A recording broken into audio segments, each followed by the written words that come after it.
So welcome back to Off the Couch. I'm your host, Brad Jacobson, and this is another one of our episodes, our special episodes, where we're featuring the Manhattan Beach City Council candidates. Today with us, we have Mark Burton. How you doing? I'm doing great, Brad. I'm looking forward to this. It should be fun. Yeah, let's take a little cruise around the city. I'm going to do my best Steve Napolitano. Where were you raised? I actually was born in Montreal, but came down when I was 6 years old, so I was raised in Venice. Oh, okay. Venice, California. Then my early 20s. You and the Doors hung out together. Yeah, it's a different Venice in that day, too. Oh, yeah. And then my 20s, I was in Santa Monica, then worked my way down to Manhattan Beach for the rest of my life. Right. So you were generally in this Southern California, LA area. Oh, yeah. Particularly South Bay. Do you have your cell phone on you? Yes, I do. Could you pull your cell phone out? Okay. And open up. Let's see. What is the first photo on your cell phone? Here it is. All right. That's taken from the Rotary Club this morning, and that's two of our Rotary Club members with their babies. Oh, yeah. That's pretty good. We started them out young at Rotary now. Yeah. I was gonna say you're getting them early. I like it. And you've been with Rotary for a while, right? Yeah, I have. In fact, last year president? I was president last year. Right. And one of the fun things was during my term as president, three of our members had babies. So it was fun. You know. I think it goes through the water in Manhattan Beach. Like there's times where like it seems like everybody you know is having a baby. Oh yeah, yeah. How long have you been in Manhattan Beach? Well, I started coming down here in the 70s when I was attending LMU. So I've lived here off and on, but permanently I started in a little after the year 2000. Okay. But yeah, so a lot of changes through the years, and right. Actually, I think it's become even better than it was before because of all the families that come into the community. Right. So one of the things I love to do is on weekends I like to be down at Metlocks on a warm day, and you see all the families and the kids, and they're playing in the water down there. They're having so much fun. Right. So tell me a little bit about your family. What's your family structure look like? Well, Dick and I have 4 kids. And okay. Our oldest, our daughter Alyssa, we're expecting our first grandchild. March congratulations! 22nd. Yeah, and she did one of these things where they have a reveal party now. So we had the immediate families, and after dinner there was a cake with white icing, and so Dickie and Duffy's mom sliced open the cake. It was blue, and and when they have the name Griffin, so we're already bonding. So and then we have 3 sons, and they're all in their late 20s, trying to figure their way. One just passed the bar exam, so he's looking for a job. Another one's at SC in their master's program in historical preservation. Oh, nice. Yeah, and the other one's got a lot of jobs, and he's going back to school. So yeah, it's kind of fun. Now, did any of them go through the school district here? Yeah, 2 of them are graduates of MiraCosta High School. And there's one thing that they don't talk about at MiraCosta High School or in the schools is, yes, it's a great education. They have great sports programs, but it's the friendships, the lifelong friendships these kids develop. And you see that a lot, even now, people who graduated in the 70s. Yes. They still get together and hang out. Yeah, that happens all the time. And we're talking about really close relationships. Both Alyssa and Eric now, a lot of their friends are getting married and having kids, but it's the same group of like 15, 20, 25 people. Best friends. So that's a huge benefit to the school system too, that they don't, people aren't really aware of. Do you still have friends from high school? Oh yeah. Yeah, I went to Loyola High, so we're still pretty tight. In fact, some of them live in town here. Oh, nice. Yeah. My wife and I are both retired. Okay. So we're very busy with a lot of not only is there the Rotary Club, I'm on the Roundhouse Aquarium Board. We're both members of the El Camino College Foundation. Okay. But it's not that schedule where you're in the grind. So we get up. Right. We have our coffee. We read our papers, and the first thing we do is we take a 4-mile walk. Lake Manhattan Beach. So we go either down Ocean Avenue, the Strand. Right. Every so often we might go south into Hermosa Beach, but I do see you a lot on Facebook running around. Oh, you're always somewhere. Hey, we're having breakfast here, or we're on the pier, or we're doing this. Oh yeah. I didn't know you guys literally just walk every day. That's great. It's the best thing to start the day that way, because as you know, the ocean never looks the same. We even got out in the rain. So, nice. But we brought our umbrellas this time. Okay. This time. So did you get caught before? We got caught before where you think it's not going to rain, and you get halfway down, and you got 2 miles to come back. We're down Florida. We got to get back, and it starts pouring. That's not a good place to be. I always like to try and have a lunch somewhere in Manhattan Beach. Right. There's so many good places. So what's a favorite meal for you? Steak, lobster, whatever you want. Oh, grilled cheese. Grilled cheese.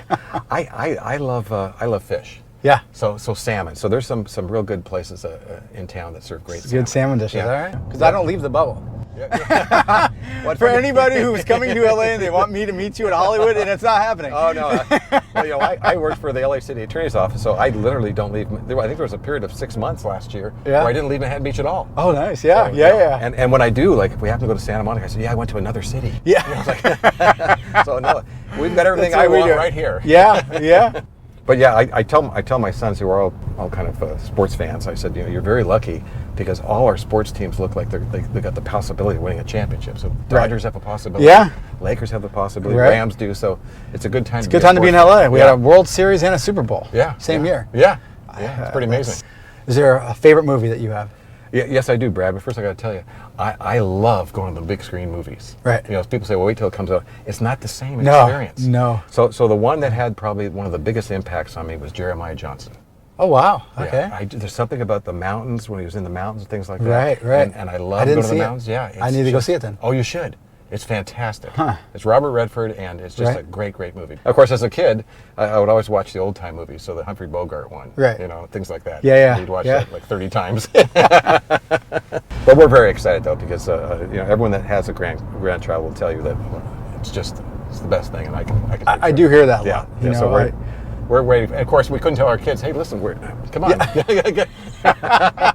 They have their own timeline, so you just have to be quiet and hope it happens. Right. So we're thrilled.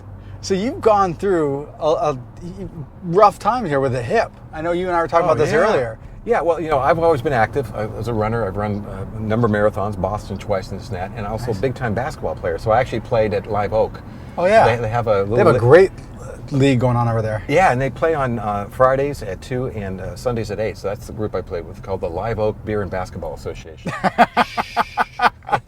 So anyway, when my hip, it was genetic. It was actually kind of scraping, so it was going to happen sooner or later. So I had the one hip surgery about 4 years ago, and they told me the second one, the left one, would fail. Well, it failed about a year and a half after that. So had the second surgery, and I thought I was done. Yeah. But the second one failed too, because where it goes into the femur, it never solidified, so I was moving back and forth. So and I got misdiagnosed. They thought it was hip flexor muscles. But anyway, I got that taken care of, and now I'm back walking again. But I had a period of time where I couldn't walk for about 9 months, couldn't be outside. That's brutal. Yeah. This is Manhattan Beach. You want to be outside. Yeah. We live here for the outside. Come on. Yeah, I could live in Minnesota for a lot less.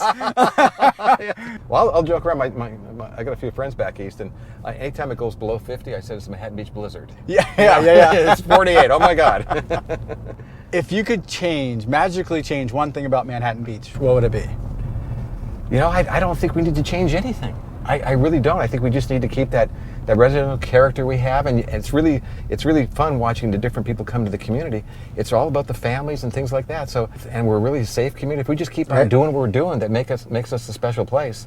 That's all we need to do, in my mind. And that's why when you're on whatever council, whoever gets on council, your whole idea is you're supposed to manage the change, but you want to do it consistent with the character of what makes us great. Right. So if you look at the Roundhouse Aquarium, we had a nice little aquarium, and there was a change, but we kept the character of it. Right. It didn't get big. It didn't get crazy. It didn't get big. It's still that small, and it's beautiful. I don't know if you've ever gone down after a big storm.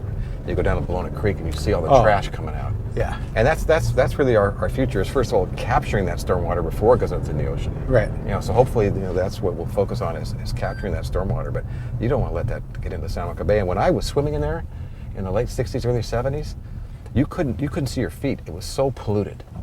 So we've made a lot of progress. Yeah. There weren't pelicans. There weren't dolphins. Wow. Not in my day. Right. And when the waves broke, there was this like brown foam. It was kind of scary. It was kind of disgusting. Brown foam was never good. No, not even in beer. Unless it's a Guinness. Yeah, that's true. But now, we've made a lot of progress, so we have to keep on, making sure we keep this, because this is our natural resource, our most precious one. It's our ocean. Right. Outside of walking 4 miles, is there anything that you do, recreation, sports, or anything? Well, with my hips, basketball's out. Unfortunately, that was one of those things that was in my blood. I've been playing since I was 12. So I played through my early 60s. So, walking is a big thing for me. I'll start hiking. Okay, but another 6 months, and then bike riding. I left the bike ride.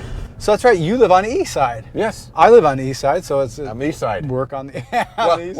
So we're on the wrong side of the tracks, though. Apparently. No. Remember that bumper sticker they had? You always hear about. There's no life east of Sepulveda. Yeah. Well, my wife and I, we've changed that. We say it's a wonderful life east of Sepulveda. Yeah. And I love the east side. And sometimes people from the west side forget there's an east side. Right.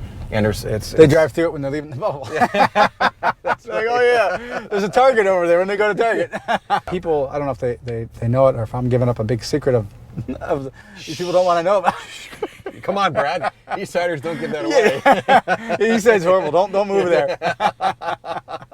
So this is great. You're doing this. Yeah, no, it's super fun. I'm happy to get you guys out here and to get talking about something other than politics. Yeah. No, and like I said, if you guys want to find out about the political views of each candidate, there's forums, there's meet and greets, there's websites, there's newspaper articles. There's so much. You can always call him in this situation, Absolutely. Mark. Give him a call. Say, hey, let's go grab a cup of coffee, or go. He likes to walk. Go for a walk. Go for a walk. That'd be great. And he'll talk to you all about the political side.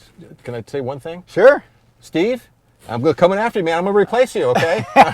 Civic Couch. I have a new co-host. Well, thank you for your time, Well, thank Mark. you. This it's was been great. an absolute pleasure. Thoroughly enjoyed it. Thank you. And I love your program. Thanks. Okay.